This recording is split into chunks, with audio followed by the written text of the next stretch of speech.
Quand ils y seront, leur ouïe, leurs yeux, leur peau témoigneront contre eux de ce qu'ils œuvraient. Ils diront à leur peau, pourquoi avez-vous témoigné contre nous?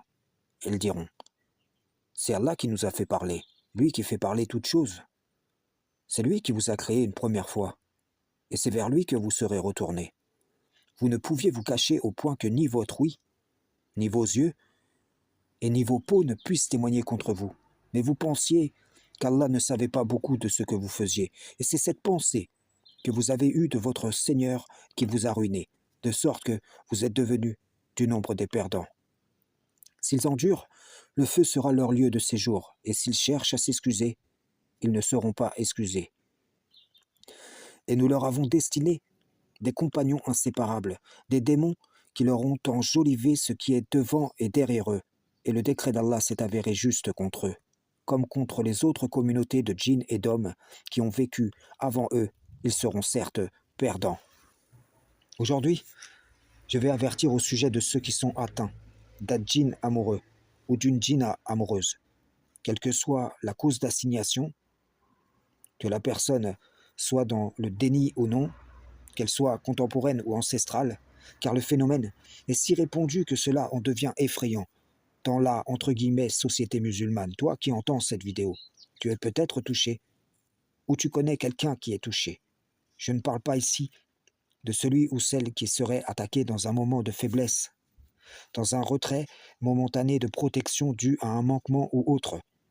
Je parle de ceux qui vivent avec ce problème, qui ne prennent pas la mesure de la gravité de leur situation, que ce problème soit récent ou qu'il s'étale sur des années, une décennie, voire toute une vie, si tu ne le règles pas, dès maintenant, ta mauvaise destination dans la vie dernière est garantie. Le diable ou la diablesse profite de toi, et toi, tu profites de lui, d'une façon ou d'une autre, jusqu'à un terme fixé. Il ou elle contrôle ta vie de manière complète ou partielle. Tu n'es pas innocente. Tu n'es pas innocent. Tu n'es pas victime, mais tu es bel et bien complice. Prends-en conscience. Cette situation te nuit. Elle nuit autour de toi, mais tu la laisses perdurer, au prix de l'agrément d'Allah pour des avantages divers et variés, puisqu'en vérité, ils accroissent ton égarement. Des avantages qui n'en sont pas. Ta lecture de ton passé est biaisée. Tu ne changes pas ton cœur au présent, et donc ton avenir est d'ores et déjà compromis par la prochaine promesse que celui ou celle qui te domine te fera.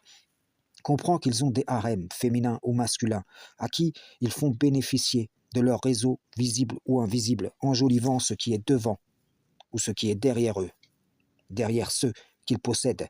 Tu possèdes beauté physique, celle-ci sera exploitée dans l'industrie de la séduction. Une belle voix, dans l'industrie de la chanson. Une fibre religieuse, dans l'industrie spirituelle. Il y a autant de façons de servir Satan qu'il y a de qualités possibles chez les enfants d'Adam. Je vous le dis, des gens qui prient, qui jeûnent, qui multiplient les actes d'adoration sont touchés. Et tout ce qu'ils accomplissent sera rendu vain au jour dernier, pour la simple raison que l'assignation n'a pas été ôtée. Je vous le dis, une multitude de gens consultent des charlatans, et quand ils pensent être libérés, ils sont en réalité passés de l'impiété à un contrôle de spiritualité, à des repentirs sans réalité, à des réformes altérées. Nul ne peut se libérer sans un retour vers Allah en vérité, sans accepter qu'il est touché, sans changer ce qui permet l'assignation d'un diable et son maintien. Au fond, chaque personne touchée sait qu'il l'est, même si il ou elle veut faire paraître que non, même si celui-ci ou celle-là veut tromper Allah et les croyants. Si l'invisible devenait visible, le monde serait sous le choc de ce qui est. Craignez Allah, car ce qui est couvert ici-bas ne le sera pas dans l'au-delà. Et alors, à quoi aura servi aux fraudeurs de frauder? Savez-vous pourquoi la majorité des gens ne règlent pas ce problème avant leur première mort? Car ils ont plus peur de s'affronter eux-mêmes que d'Allah. Ils craignent plus ces entités que leur Créateur. Frères et sœurs en islam, salam, shalom.